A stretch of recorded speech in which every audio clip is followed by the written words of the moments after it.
So welcome to The Real Story with Jeanne Ives. Here we are. We're live on, I believe, Instagram. And we are recording this as just a supplement to my typical podcast.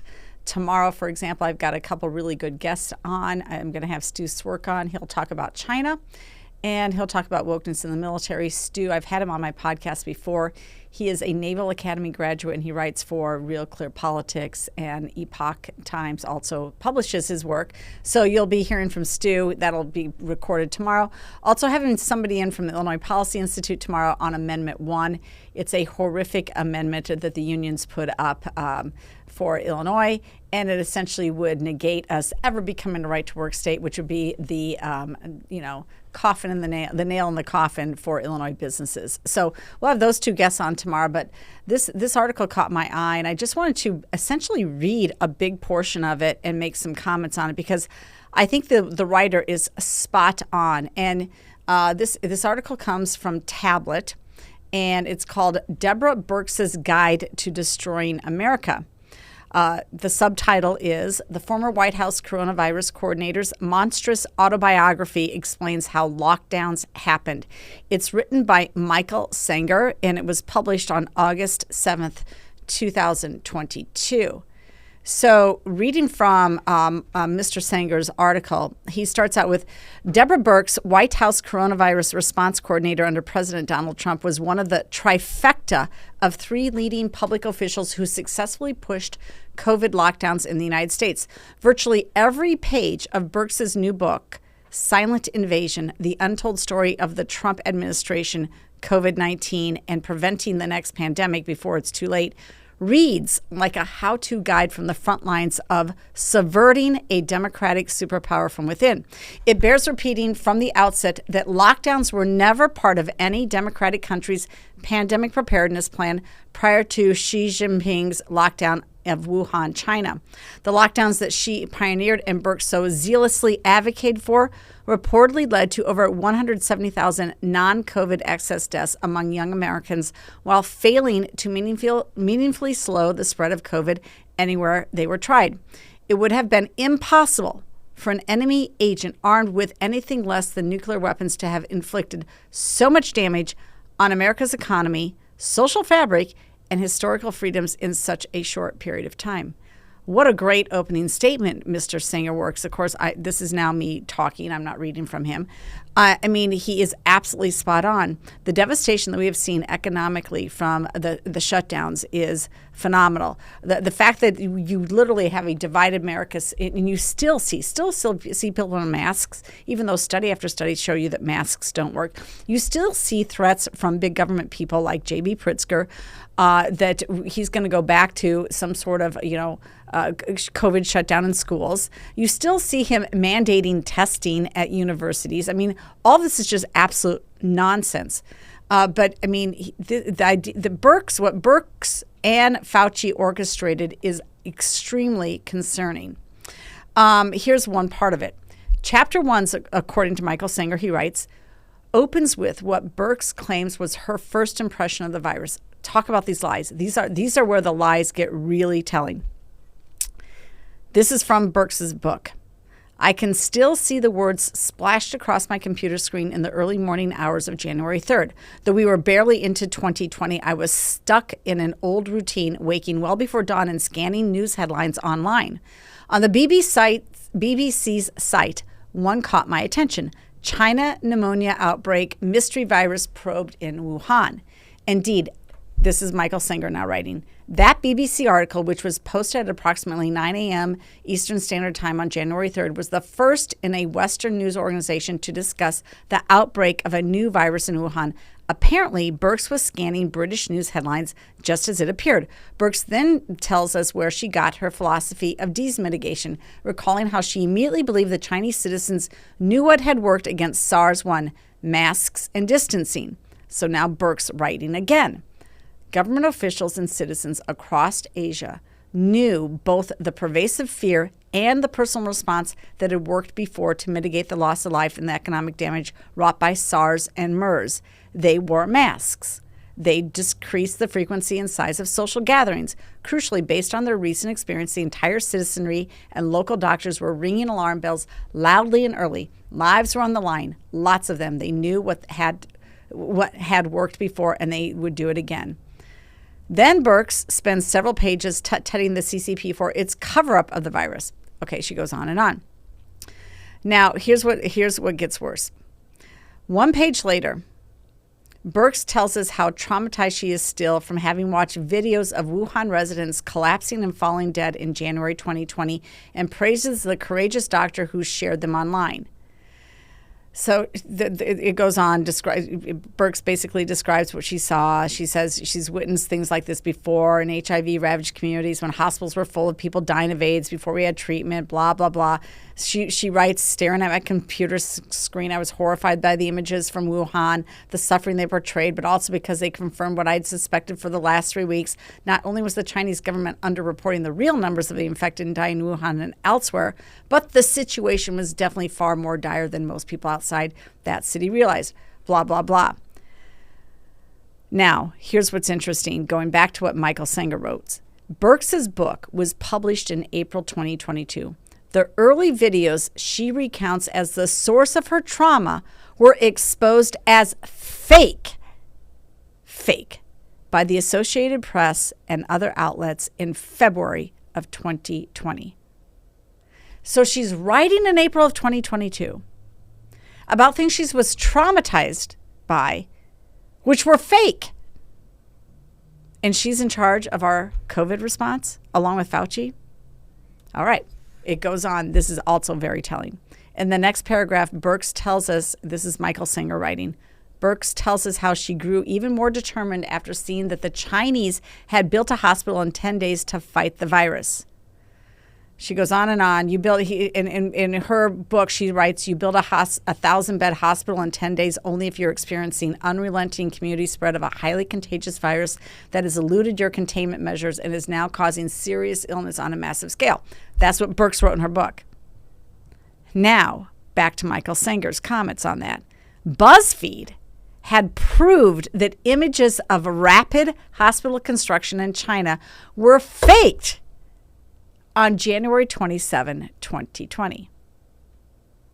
To recap, Senger writes, Deborah Birx, the woman who did more than almost any other person in the United States to promote and prolong COVID lockdowns and attempted, with the support of mainstream media outlets, to silence anyone who disagreed with her, including Sean Casten, God, what a dirtbag, tells us in 2022 that she'd been inspired in her real work by images that were widely known to have been faked, as if the real images of old age homes in Italy and elsewhere weren't bad enough before the lockdowns even started. Michael Senger goes on to say, that's chapter 1. Now, shockingly, it gets much worse. And I actually can't believe that somebody of Deborah Birx's stature would write such nonsense that can be refuted so easily by truth. But there's more in her book that is extremely concerning, that these bureaucrats were put in charge of people's lives and livelihoods in our schools and our school children, all for their bigger ambitions of controlling the economy, controlling people. I mean, it is scary, especially in light of what just happened last night to Donald Trump and the FBI going into his Mar-a-Lago home. All of this should concern every single American. You have got to get control of your government, and it starts at the local level with your local school board.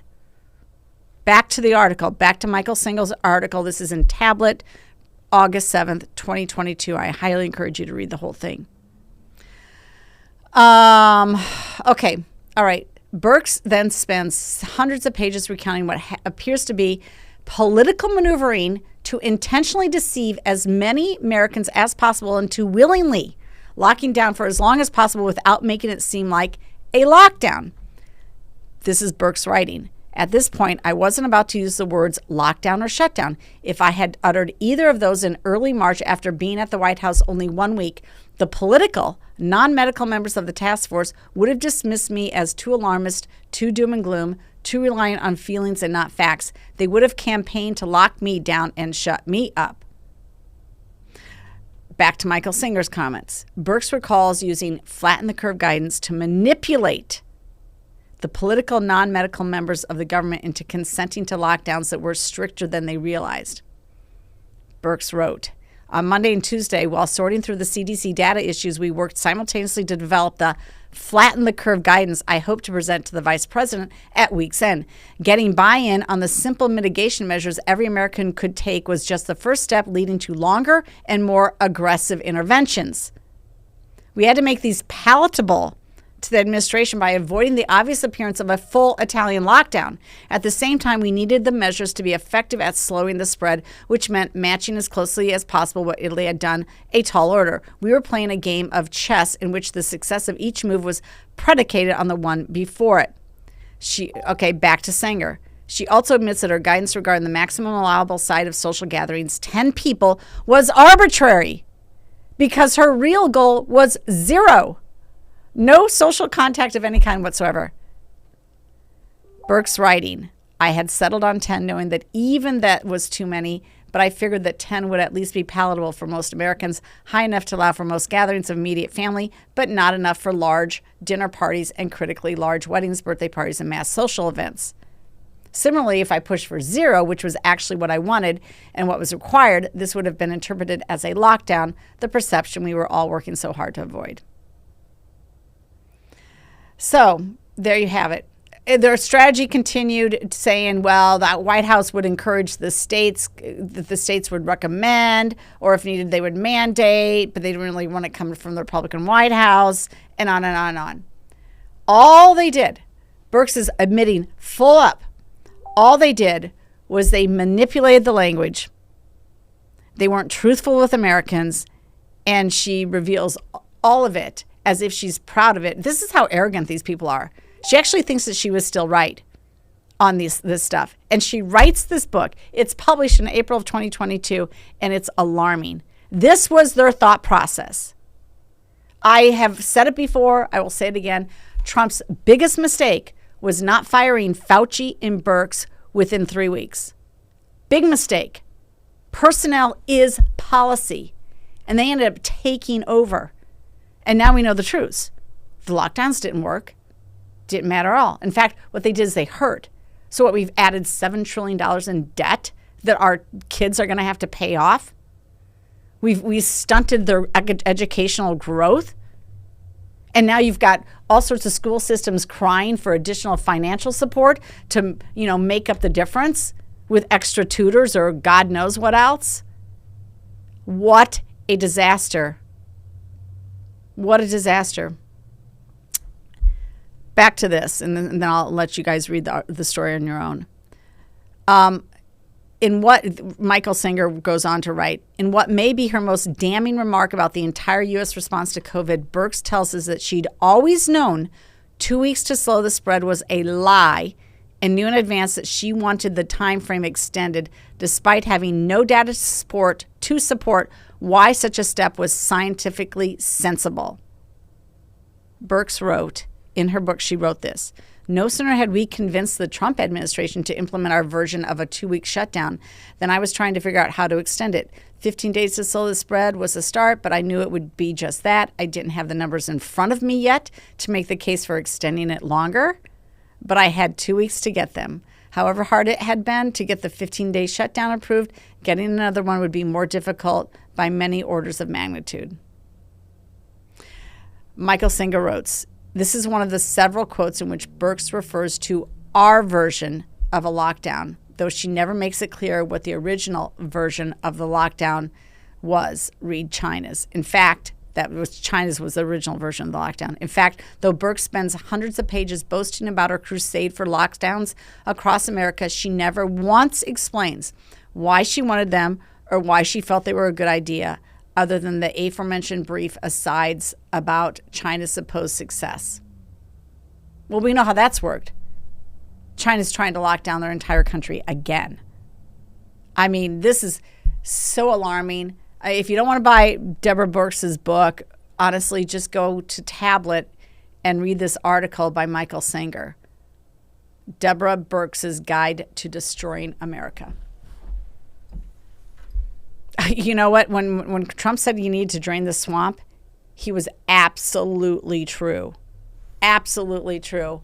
And I'll tell you what, I think most Americans should give him another shot trying to do so.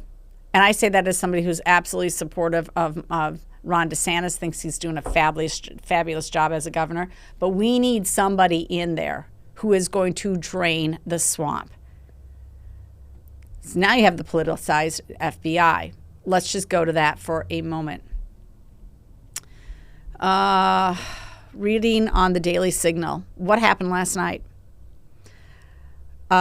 Trump says U.S. is corrupt at a level never seen before, as his home was raided by the FBI. Nothing like this has ever happened to a president of the United States before, Trump said in a statement. After working and cooperating with the relevant government agencies, this unannounced raid on my home was not necessary or appropriate. So last night, as most people have woken up to know, Trump's estate, Mar-a-Lago, located in Palm Beach, Florida, was raided. Republican Ron DeSantis tweeted that the raid was another escalation in the weaponization of the federal agencies against the regime's political opponents, while people like Hunter Biden get treated with kid gloves. The Daily Signal article goes on to talk about some more stuff. It says this. The New York Times, citing unnamed sources, reported that the raid was done because of concerns Trump had classified material at his home. Trump reportedly had brought boxes to Mar-a-Lago containing, quote unquote, many pages of classified documents, according to a person familiar with their contents. In his statement, the former president argued that in his 2016 political rival, remember this, former Secretary of State Hillary Clinton had been treated differently. Hillary Clinton was allowed to delete and acid wash 33,000 emails after they were subpoenaed by Congress, Trump said. Absolutely nothing has happened to hold her accountable. Also in the 2016 debate, the article goes on to say, with Trump, Clinton said the deleted emails were personal emails and not official. We all know that's not true. We all know it. The information is out there on that. Marco Rubio tweeted, the FBI isn't doing anything about the groups vandalizing Catholic churches, firebombing pro-life groups, or threatening Supreme Court justice, but they find time to raid Mar-a-Lago. Good point. Jim Banks, if the FBI can raid the home of a former U.S. president, imagine what 87,000 more IRS agents will do to you. Good point. Christy Noem. The FBI raid on President Trump's home is an unprecedented political weaponization of the Justice Department. They've been after Trump as a candidate, as president, and now as a former president. Rand Paul.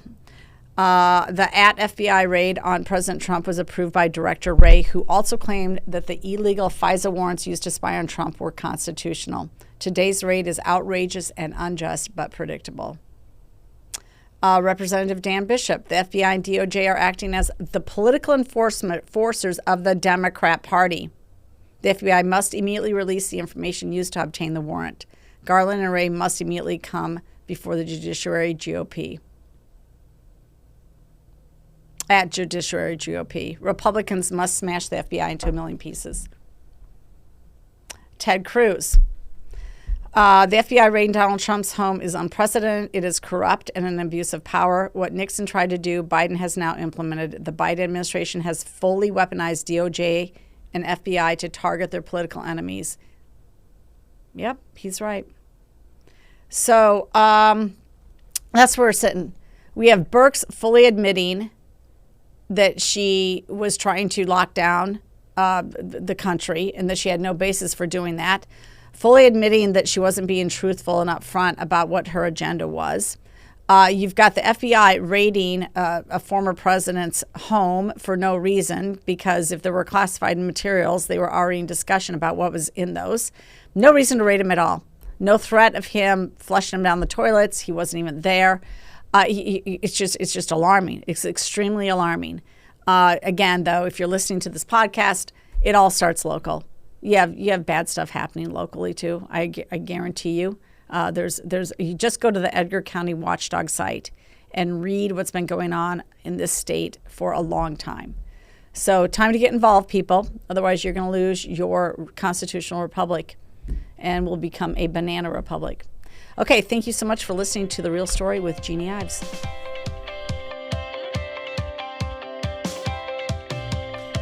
Welcome back to The Real Story with Jeanne Ives. I've got a very interesting interview coming up for you right now. And on the phone with me is Stu Cvrk. We've had him on the program before. He is back again to make some expert comments on China, wokeness in the military, and getting started the raid on the Trump compound at Mar-a-Lago. So Stu is a retired captain, Navy captain. He served 30 years in the Navy. He is a graduate of the Naval Academy. And for me, what's also important is he is a South Dakota native, just like I am.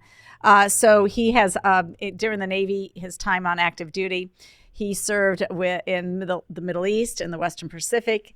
And his education experiences include being an oceanographer and a systems analyst. So now he is a political commentator for a number of sites that you would be familiar with, including Red State. He's written for Real Clear Politics, and he's also written for Epoch Times, which is where we're going to go to with one of his latest articles about China that he just wrote this week. Stu, welcome to the program. Thanks for having me, Jeanne. Great. Are you sitting in South Dakota right now? Absolutely. This is God's country. It's the best kept secret, and a lot of us would like to keep it that way. I guess so. Well, I was just there last week. My mother was in the hospital. She is getting out today, so thankfully that's going well. But there is nothing like going back to South Dakota and sitting along the Missouri River and watching the beautiful sunsets. But let's, I'll tell you what, something else that's sunsetting in our nation as a whole, though, is a kind of this rogue lawlessness that we've got from the Biden Department of Justice. What is your take on this raid at Mar-a-Lago? They're calling it a raid, and then they didn't want to call it a raid because that's too inflammatory. But it appears to be completely without any merit. Well, it's probably even worse than what you're imputing to these people. It's not like this, like they've never had any opportunity to obtain all of the records that they've been trying to pursue. The story is ostensibly that Trump walked out of the White House in January 2021 with 15 boxes worth of stuff that people said was classified, but even that is a canard, because the President of the United States can declassify anything he wants to declassify. So the notion that those records are somehow classified is like I said, a canard. It's baloney. Anyway, they've had a number of opportunities to collect this information. There's been some back and forth between Trump lawyers and DOJ about it. And in fact, they were even down there in Mar-a-Lago, I believe it was back in June, inspecting and going through a lot of these records and things. So it's really odd that they pulled this raid business, and raid is exactly what it was. Okay, a bunch of FBI guys, unannounced, show up with a warrant that they got from a corrupt judge, local, and they spend 8 hours going through everything under the sun at Mar-a-Lago, including breaking into Trump's safe. So, I mean, what was the purpose?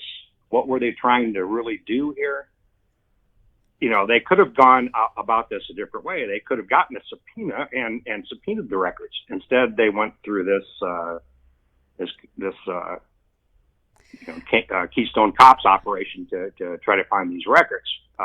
There's a lot of theories floating around out there. I've been tracking a lot of the social media commentary since that raid happened, and I think there's a number of different options. Trump has said often that he's got everything. He's got everything on these people and so forth and so on. Our DOJ and FBI, the corrupt elements, getting So do you think that scared. Is what they were after? Were they after particular documentation that Trump might have on other actors, other long-term there's operatives? Sorry for interrupting. No. I think there are a number of possibilities. Okay, again, the ostensible reason for doing so that has been bandied about in the legacy media and on social media was that their warrant was to actually go after so-called classified records under the Classified Records Act and so forth. But whether that's true or not, I don't know. We need to see the warrant. We need to hear what the specifics of the people who were in charge of the operation, what they were actually looking for. We need to get some feedback on this because this is unprecedented. No U.S. president has ever had his residence raided by federal law enforcement. I mean, it just doesn't happen this way. Were they looking for that, or were they looking for something else? I mean, there's some other theories out there. Trump has been an anti-pedophile president, probably one of the first who actually has said publicly that he's going after some of those people. And again, when he mentioned that he's got all the goods on people, there are a lot of folks that are probably compromised because of their own pedophile actions, if you want to call it that, and perhaps they were doing a sweep to try to capture whatever evidence that Trump might have had along those lines. I mean, that's a possibility also. Or were they trying to plant stuff? I mean, there's some stories floating around right now from the Trump camp that they were concerned that some of these unsupervised FBI agents were there placing stuff that could later be honestly, used against Trump. I'm not a conspiracy theorist, but I wouldn't put it past them. The way that they have behaved during the entire Trump presidency and even before that in 2016, sure. I would not put them past him, and that is a horrible thing to have to reconcile as an American citizen, that you have a lawless DOJ. I mean, the Wall Street Journal writing at the beginning in their lead opinion piece today, Monday's unannounced Federal Bureau of Investigation search of Donald Trump's Mar-a-Lago home isn't a moment for anyone to cheer. The Justice Department is unleashing political furies it can't control and may not understand, and the risks for the department and the country are as great as they are for Mr. Trump. Now, I also read an additional article and I forgot where I saw this. It was on an email that I received. But it essentially says, hey, don't take the bait.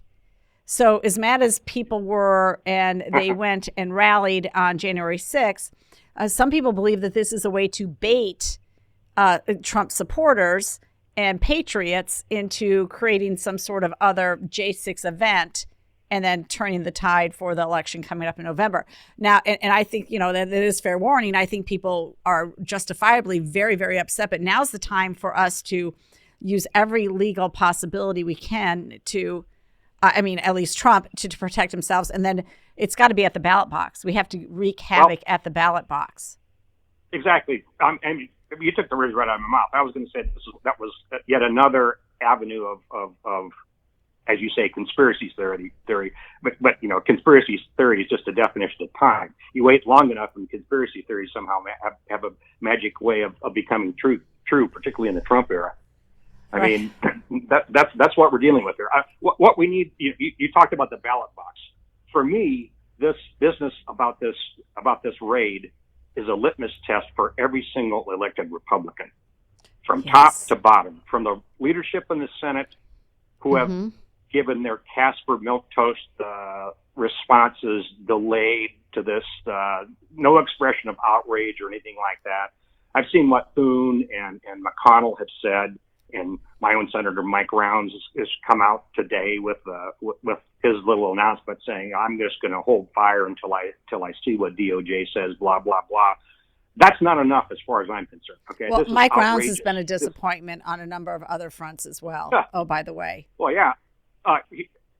Just as a segue, in the 2000 Mules movie about election fraud, within the first 5 minutes, Mike Rounds is propped up as somebody in the political class who thinks there was an election fraud. It was a tape of one of the Sunday ABC news shows. So that guy has got some problems. A number of the people we send to DC have some serious problems as far as I'm concerned. Conservative South Dakota needs to send an assassin there, honestly. Assassin for the truth. Let me caveat that before anybody wants to come after me. They have to be an assassin for the truth and for conservative policies if you come from a state like South Dakota. Couldn't agree more. I mean, like I said, it's a litmus test, meaning that anybody who doesn't come out and vociferously argue and rabble rouse and do what they can to publicize and demand accountability from DOJ and FBI people who did this, as well as the folks in the White House who were aware. And, the notion that we're going to somehow believe that nobody in the White House, Ron Klain or Susan Rice in particular, didn't know beforehand, it's absurd, okay? These people are lying through their teeth, okay? They've been lying to us for a long time. Why should we believe them now?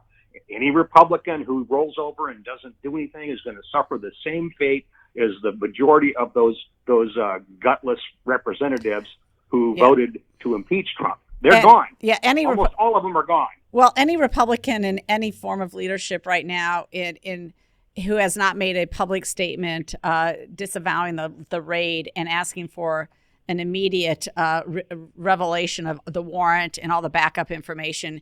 I'm going to actually check. I'm going to check in Illinois if these Illinois Republicans at the congressional level, if they've said anything or not, because they need to be, every Republican needs to be saying something right now about this. Otherwise, it's going to get worse. Why don't you squeeze your buddy Adam Kinzinger too? Yeah. We've got our people too, far worse than yours. Yeah.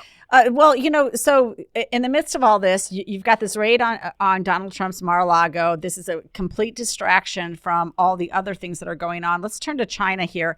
August 8th, you wrote for the Epoch Times, you wrote, under the leadership of Xi Jinping, who regularly pontificates about China leading the world in this, that, or the other, as well as the inevitability of Chinese domination in all spheres of human endeavors, the Chinese Communist Party's bellicosity, belligerence, and boisterousness seem to grow day by day.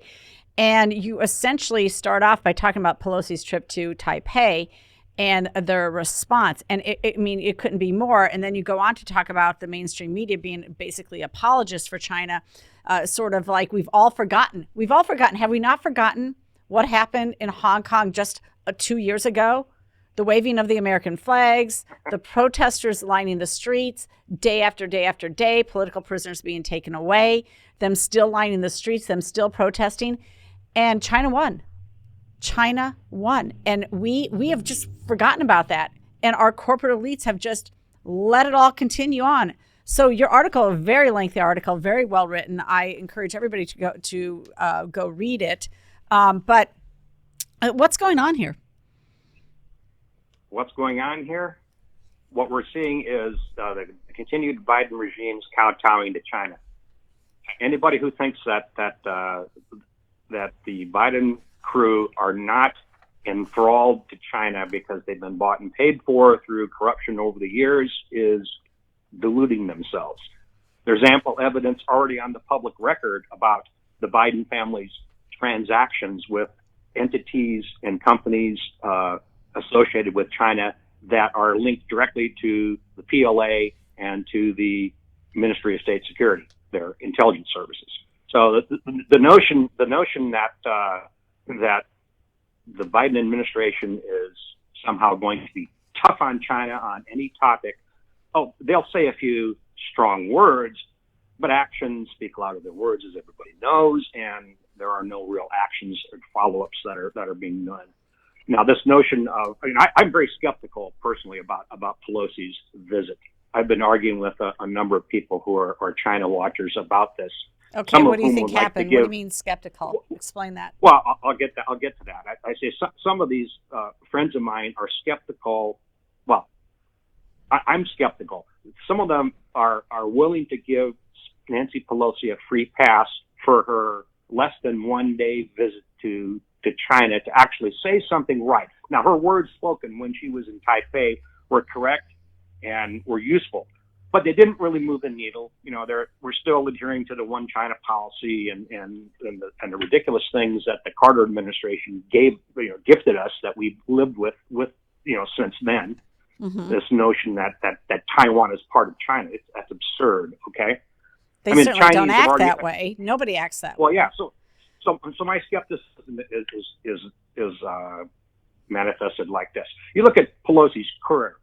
What has she ever done that was pro-U.S. national security or pro-U.S. foreign policy or something that was good for all Americans, not just for her own political party and for herself specifically.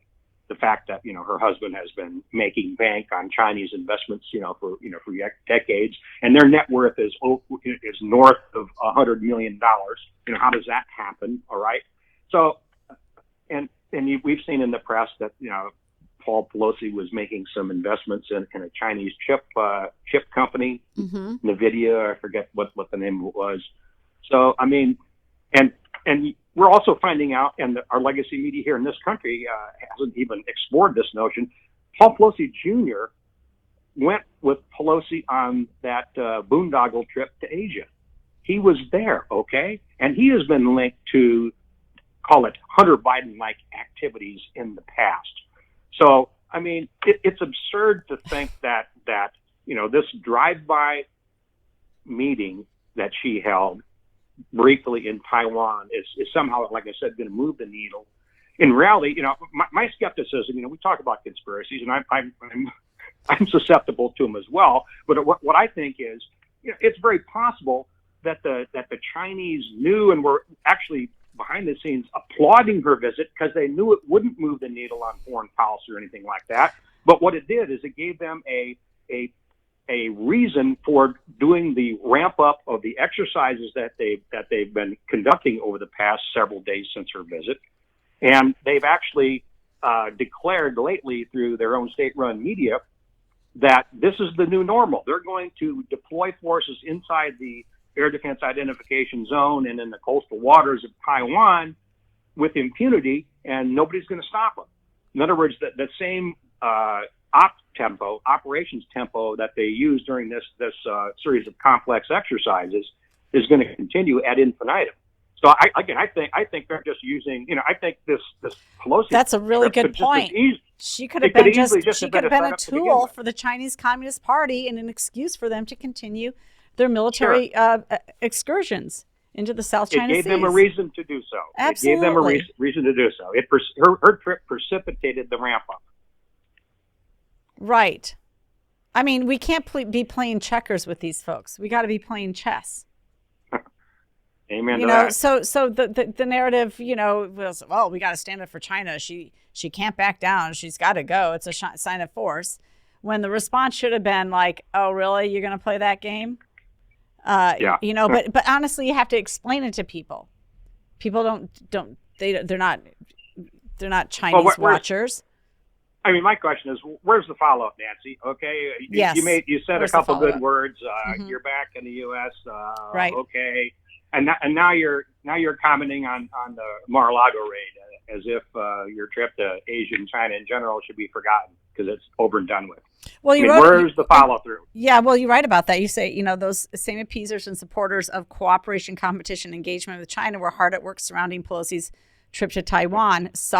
Note the soft on China messages. Bloomberg reported on August 3rd that China appeasers in the Biden administration are lobbying Democratic senators to put the brakes on a bill that would alter U.S. policy toward Taiwan, including by designating it as a major non-NATO ally. So if she wanted to be tough on China, she would be encouraging them to take this step. Exactly. Is that right? Well, that's exactly right. So, like I said, actions speak louder than words. Mm-hmm. The actions, the Democrats are trying to go soft on China at every opportunity. Do away with tariffs. There's still a few tariffs that are hanging on from the Trump era, but they'd like to get rid of those too. They like to make nice, no real military ramp up or deployment of additional forces into the region. There's a 1.0. Yeah. There's a 1.0 carrier presence that the Navy maintains in Westpac right now. 1.0 means at all times there will be a nuclear aircraft carrier somewhere in the Western Pacific. Now, in my opinion, what we ought to be doing is moving any 1.0 presence that we have in the Persian Gulf, or Arabian Gulf arena, and make it a 2.0 presence in Western Pacific, given what China has been doing from a belligerence of the PLA point of view. Okay, we should be taking deterrent actions as opposed to trying to tamp down Absolutely. any misunderstandings and so forth. Absolutely. We should be protecting our shipping lanes.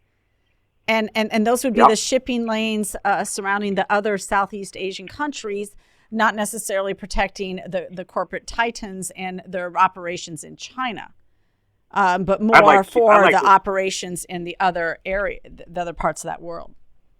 This may be heresy, but I'd like to see the USS Reagan Battle Group Task Force do a transit through the Taiwan Strait right now. That's what needs to be done. Now, that would be provocative, and who knows what the Red Chinese would do. But quite frankly, it's international waters, and there's no reason why we can't do a FONOP, a freedom of navigation operation through the strait, right at this moment in time. Yeah, if you don't that would send the correct message. Well, and if you don't protect those international waters and those borders, then they will encroach upon them and start to claim it as their own. So FONOPS, again, freedom of navigation operations is a standard U.S. Navy mission. We do that all over the world, including places like the Black Sea, which are right up against the Ukrainian issue. Russia. Exactly. So, all of these waters, we want to maintain open commerce for all nations, not just our own. So freedom of navigation is a big deal. Well, the question is, are we going to be able to do that, given the status of our military? And I say that as a military mom. I mean, my son is going to deploy. He is a C-2 pilot, and his carrier group is headed up toward first, and then they typically transit over to the Mediterranean and sometimes sit off the coast of Bahrain like they did last time. And so they go, that is their sort of universe where they operate when they are deployed. But there's alarming problems with the military. Victor David Hansen wrote just end of July, How to Erode the World's Greatest Military. He wrote a commentary. Started out with the U.S. Army has met only 40% of its 2022 recruiting goals. In fact, all branches of the military are facing historic resistance to their current recruiting efforts. If some solution is not found quickly, the armed forces will radically shrink or be forced to lower standards, or both. Such a crisis occurs importantly, as an aggressive Russia, China, Iran, and North Korea believe the Biden administration and the Pentagon have lost traditional U.S. deterrence, just like you were speaking to. This is, personally, as a veteran myself, and as somebody whose children are serving, it frightens me that we would be understaffed and not have the training funds necessary to maintain our equipment and to maintain our edge when it comes to training, specifically flying a plane and landing it on an aircraft carrier. As a mom, that's a little frightening where the training missions are. Look, honestly, it took the Navy 4 years to train him up as a naval pilot. And it was like, hey, Nick, are you flying today? Nope. I mean, they just didn't have the fuel sometimes. They didn't have the sense of urgency to train these folks. And for a while, their trainers were shut down for a while for oxygen issues. You have skin in the game, Jeannie, and absolutely. You're rightfully concerned. Here's what I would have to tell you that would even make you feel more uncomfortable. This is not accidental, okay? What's going on in the U.S. military is not accidental. It's planned and it's purposeful. From day one, Lloyd Austin, a West Point graduate. Yep, embarrassing. Has stood down the military to hunt for white supremacists under every rock. Okay? Mm-hmm. And then it's been a matter of implementing all this CRT, DEI, XYZ crap in the hopes that they're going to somehow make everybody touchy-feely and feel good about each other and whatnot. When in reality, what that does, it creates hate and discontent. It destroys team camaraderie. It reduces combat effectiveness, and it also takes away from training time for some of the activities that are combat training, just like you talked about with your son not being able to fly. All right. When you're spending half your time doing CRT classroom, touchy-feely baloney, you're taking away from the precious time that's available to do training to increase military readiness, combat effectiveness, and team performance. Okay, this is all aimed at undermining, and they're having problems with recruiting. Duh, what kid wants to join when a military when he knows that this is what he has to face? This backbiting, the CRT crap and whatnot. I mean, why would anybody do? In fact, what's happening is there are a lot of mid-grade people that are getting out. The lieutenant commanders, the E6s in the military, all services are bailing because they don't want to put up with it anymore. All right, and this is purposeful. Okay, the U.S. military is the last bastion of defense in the free world. Quite frankly, there are no militaries in NATO or in other countries that are ostensibly our allies that can even come close to matching our capabilities. And so in order to undermine and get rid of our capabilities, why not do it from within? Just as is being done now. Well, they are definitely doing that. They're 100% doing that. The standards are abysmal. So for example, let me give you an example here. Do you recall the incident in March of this year where the 5 West Point cadets got overdosed on heroin laced with fentanyl when they were on spring break in Florida? Do you recall that incident? Yes, I did. I've asked my son every time, are those cadets still around? And he was just home last week. I asked him again because I also have a son at West Point right now. I said, are they still around? He goes, Mom, I saw one of them walking around the other day. So those cadets. That's horrible. Those cadets who bought, according to the reports I read, $1,000 worth of heroin, a hardcore drug. This is not cannabis. A hardcore drug. Overdosed on it. Had to have medical treatment, which I know taxpayers paid for, are still at West Point. That tells you there are no standards.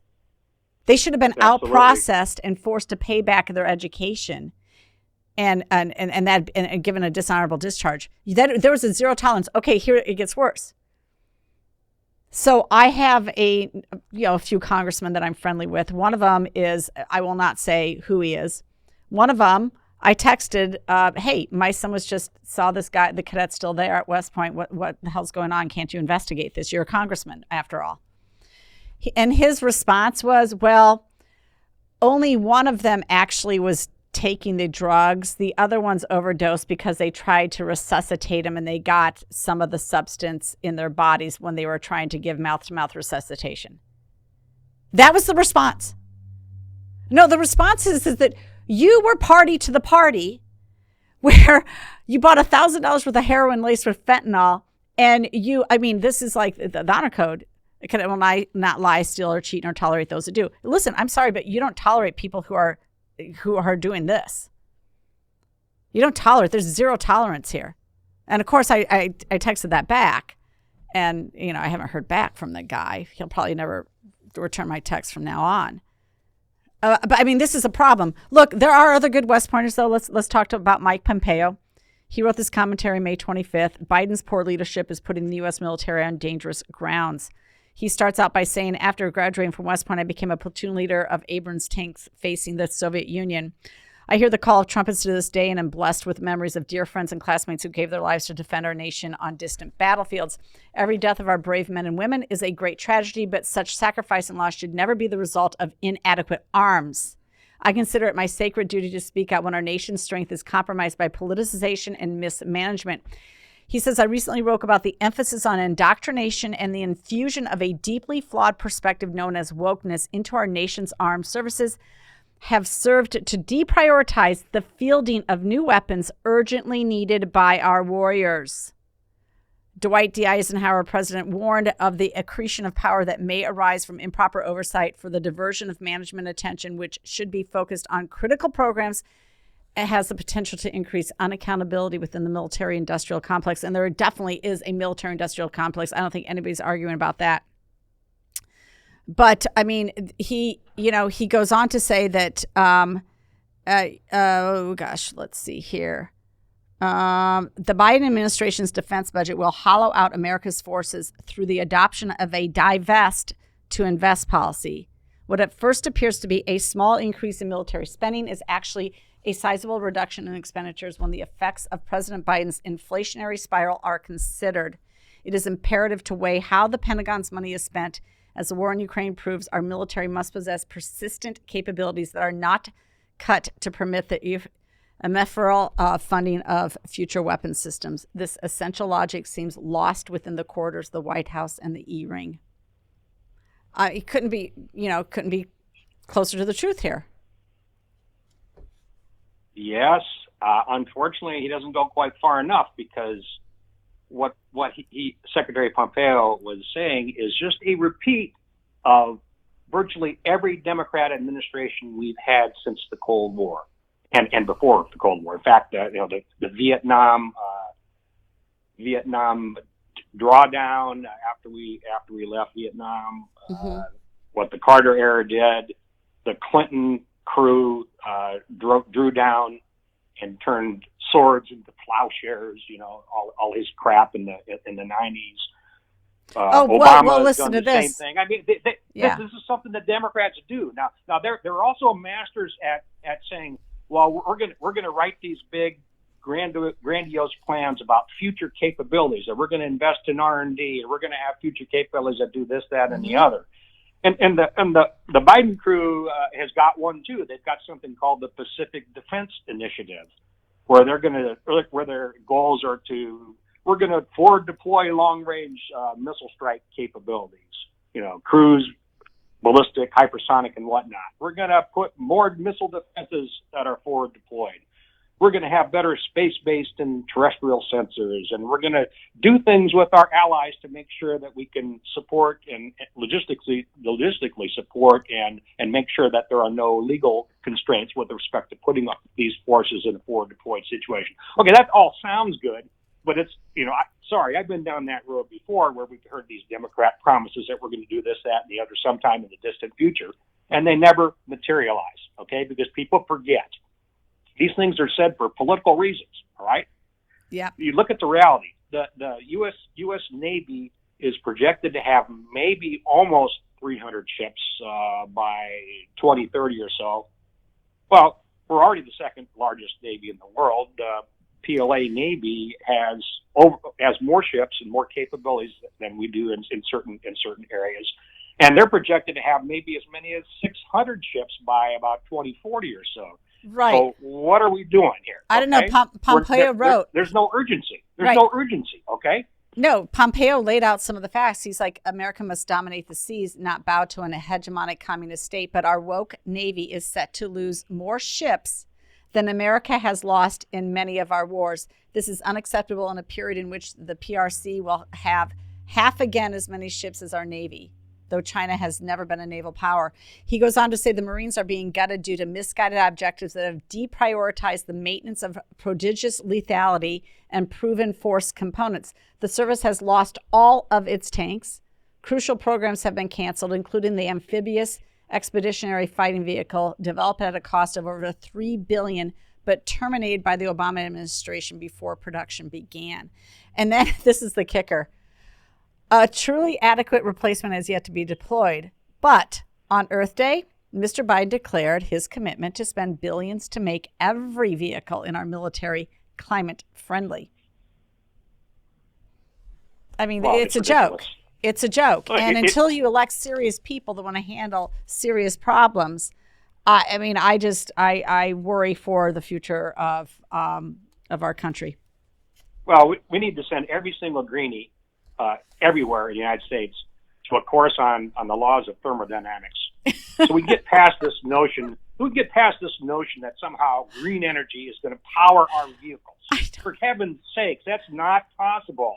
The energy capacity and storage capacity of green tech will never deliver what oil and gas and hydrocarbons do. By the way, I don't use the phrase fossil fuels. That is a leftist euphemism. What we should be calling all this stuff is hydrocarbons, which in fact are replenished by the earth over time. Okay, Our Yes. hydrocarbons are what has made Western civilization livable. It gives us AC, it gives us electricity, it gives us all of the good things that are produced by our factories and industries. Look, we're more interested in electing bartenders than we are people with any technical capabilities or appreciation for how businesses have to operate. That's who we've been electing. And the results are there. In the state of Illinois, all you're electing are activists. It's so depressing. And then we just send them up further. So, no all doubt. right. Well, hey, this has been very informative. Thank you so much, Stu, for coming on our program. Again, this is Stu Cvrk. We've had him on our program before. We're going to have him on again after this, but I appreciate your commentaries. I love the fact that you're writing for Epoch Times and other major newspapers. Keep up the good work, Stu, and thank you for all you do. Thanks, Jeanne. I'm not going to go quietly in the night. There are a lot of us out here that aren't just going to roll over to what the Biden crew are doing. You can take that to the bank. Count me on your team.